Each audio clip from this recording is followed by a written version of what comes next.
नमस्ते प्रिय विद्यार्थियों।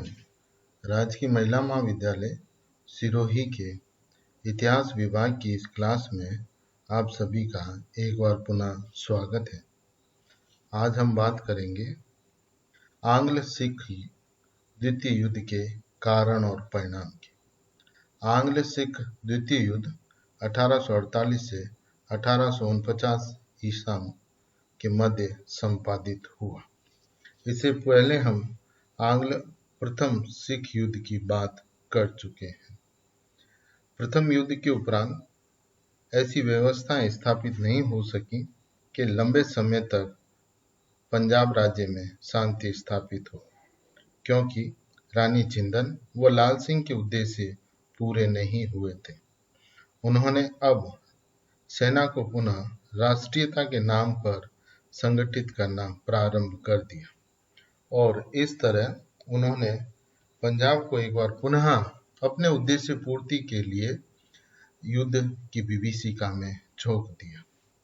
आज हम बात करेंगे इन्हीं युद्ध के कारणों की। पहला कारण था सिखों द्वारा अपनी पराजय का बदला लेना। सिख सेना प्रथम युद्ध में वास्तविक पराजय नहीं मानती थी। सेना का ऐसा मानना था कि उसकी पराजय उसके सेना अध्यक्ष लाल सिंह और तेज सिंह के विश्वासघात का परिणाम थी।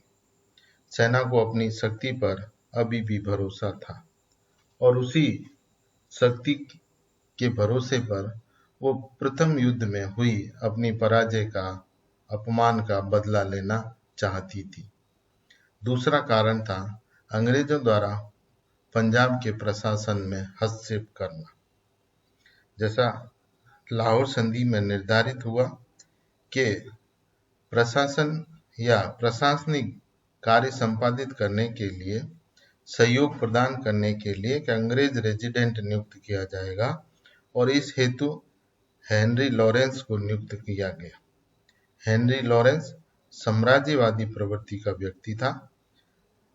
रेजिडेंट के साथ साथ वो संरक्षक काउंसिल का अध्यक्ष भी था और इस तरह उसने इन दोनों पदों का लाभ उठाते हुए धीरे धीरे पंजाब की वास्तविक सत्ता या शक्ति पर अपना अधिकार कर लिया और वास्तविक शासक बन बैठा।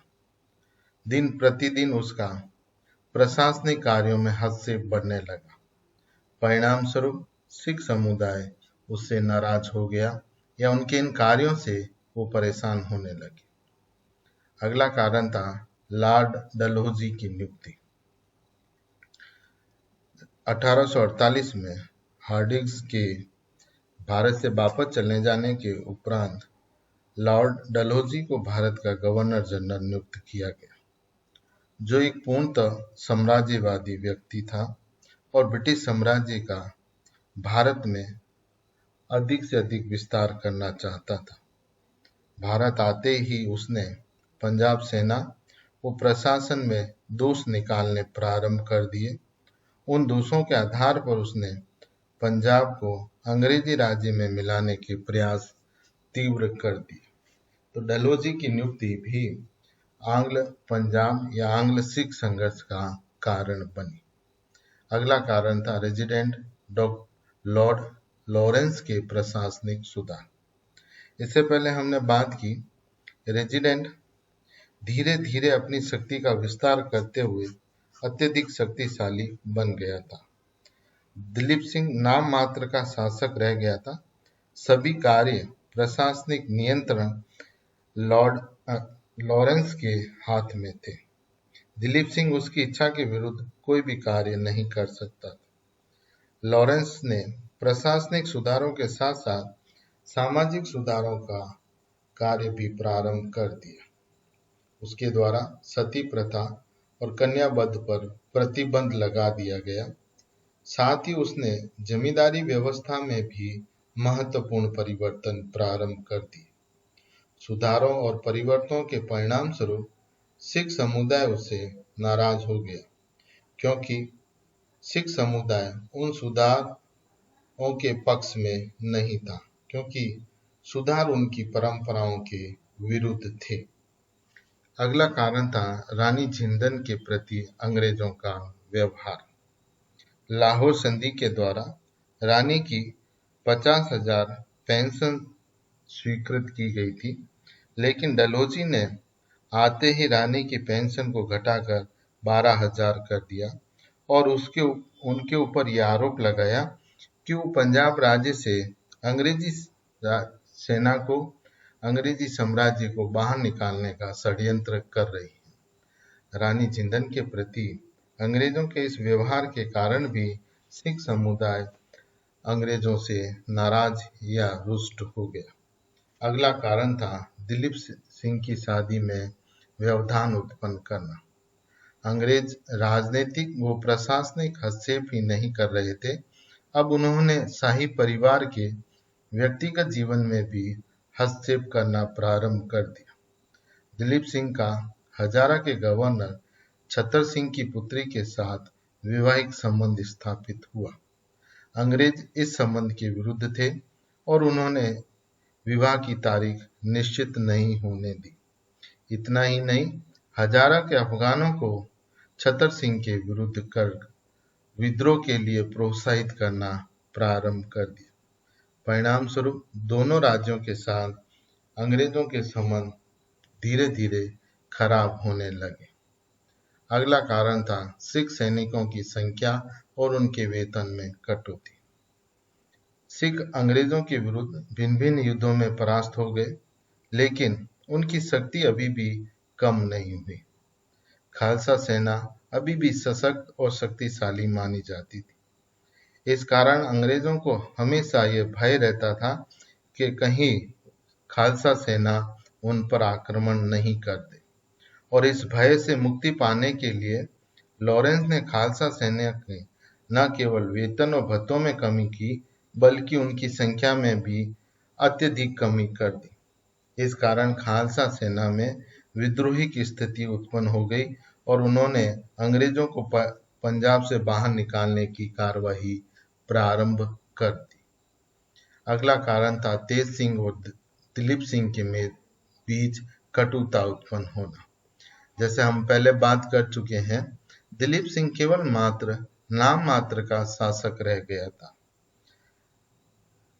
तेज सिंह लॉरेंस का सलाहकार था और एक ऐसा अवसर आया जब लॉरेंस ने दिलीप सिंह के ऊपर यह दबाव बनाया कि वो तेज सिंह का तिलक करे, लेकिन मर्यादाओं के परिणाम स्वरूप दिलीप सिंह ने इस कार्य को संपादित करना अपनी प्रतिष्ठा के विरुद्ध समझा। परिणाम स्वरूप रेजिडेंट लॉरेंस और दिलीप सिंह के मध्य आपसी तनाव उत्पन्न हो गया। दिलीप सिंह की सत्ता को समाप्त करने के लिए अंग्रेजों ने षड्यंत्र रचने प्रारंभ कर दिए। तत्कालीन कारण मूल सिंह का विद्रोह था। आंग्ल सिख युद्ध का तत्कालीन कारण मुल्तान गवर्नर मूल सिंह का विद्रोह। द्वितीय युद्ध का मूल कारण मूल सिंह का विद्रोह ही है। मूल सिंह मुल्तान का गवर्नर था। अपने पिता की मृत्यु के बाद वो मुल्तान का गवर्नर बना।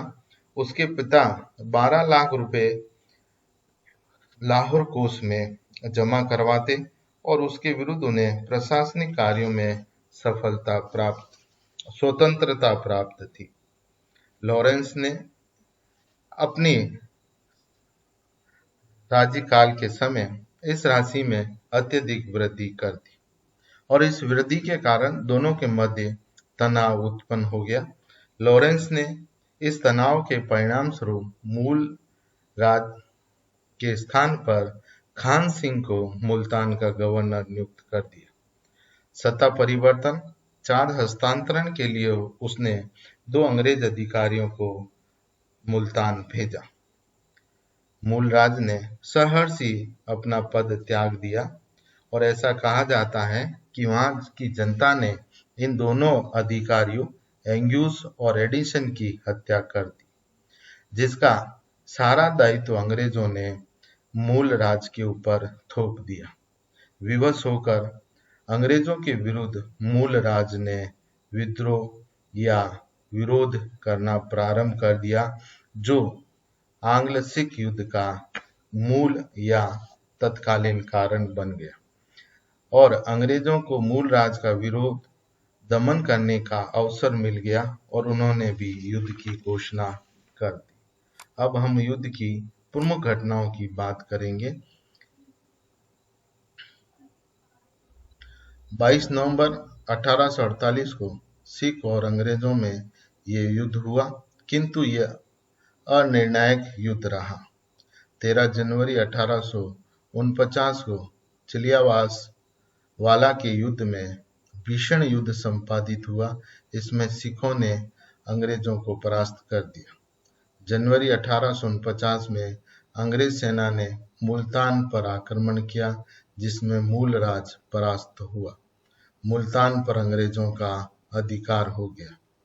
21 फरवरी 1849 को चिनाब नदी के तट पर सिख और अंग्रेजों के मध्य अंतिम युद्ध हुआ, जिसमें अंग्रेजों को सफलता प्राप्त हुई और 13 मार्च 1849 को सिख सेना ने अंग्रेजी साम्राज्य के सामने आत्मसमर्पण कर दिया। अब इस युद्ध के या इन घटनाओं के अगर हम परिणाम देखें तो सबसे पहला परिणाम हमें दिखाई देता है, दिलीप सिंह को 5 लाख रुपए वार्षिक पेंशन देकर इंग्लैंड भेज दिया गया, जहां उसने ईसाई धर्म स्वीकार कर लिया। विद्रोही नेताओं की जागीरें छीन ली गईं और उन्हें कैद में डाल दिया गया। पंजाब के महाराजा का सारा धन कंपनी के द्वारा लाहौर के ऊपर जो ऋण था उसके रूप में भुगतान स्वरूप अधिग्रहित कर लिया गया।